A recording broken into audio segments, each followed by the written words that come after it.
I want to share outcomes pertaining to 2 successful narcotics investigations.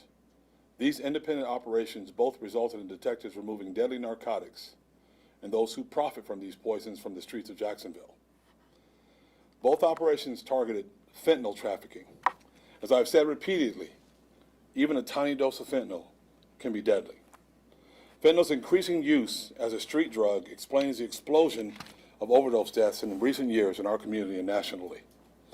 Operation Tulsa led to the arrest of Shaylin Ross. Ross is a convicted felon who previously served time in Florida State Prison. Our partnerships with other law enforcement agencies continue to be vital to the success of targeted operations. Operation Tulsa was a joint operation investigated by JSO Narcotics, the DEA, and North Florida HIDA. On June 2nd, 2023, Ross was arrested for 2 counts of trafficking in fentanyl, 1 count of trafficking in methamphetamine, 1 count of possession of a firearm by a convicted felon, and 1 count of felony possession of marijuana.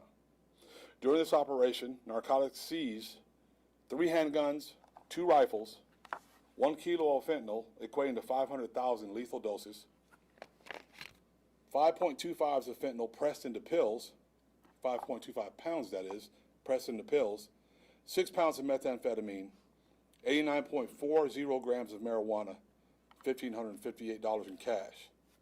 The street value for the drugs seized during the Operation Tulsa totals $256,172.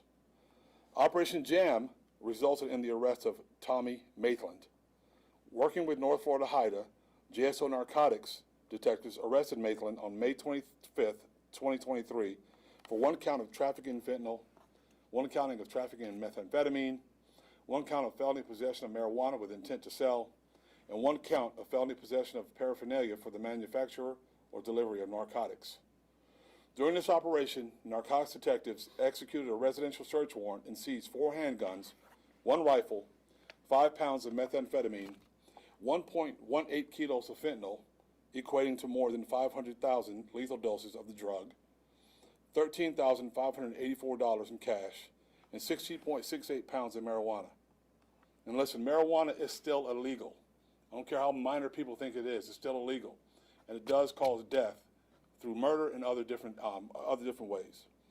The street value of drugs seized during Operation Jam totals $120,195. As you can imagine, between the guns and drugs, the residents presented hazardous conditions. Because detectives saw a child coming in and out of this residence before the search warrant was executed, Maitland was additionally charged with 2 counts of child neglect. To protect the privacy of that child, I will not share any additional identifying information. I want to commend the dedicated investigators, both within this agency, the DEA, and North Florida HIDA, for the remarkable results of both of these operations. Anytime that fentanyl and any other dangerous narcotics are removed from our streets, Jacksonville immediately becomes a bit safer. But the success of operations like these is far more reaching. Violence surrounds the street narcotics trade. I spent a decade of my life in the homicide unit, and I can tell you from personal experience that the illegal narcotics market is a combustion engine which fuels the street violence in Jacksonville. To date, violent crime is down across the city. The homicide numbers are down. Shooting numbers are down. Time and time again, I'm asked why we are experiencing this welcome dip in local violent crime. Well, it's because of, it wasn't because of chance or luck. Fundamentally, it is a result of the hard work, day-to-day, of the men and women of JSO. Through successful targeted narcotics operations such as these, investigators take the people and the substances which fuel violence off of our streets. This proactive policing model stops violence before it happens.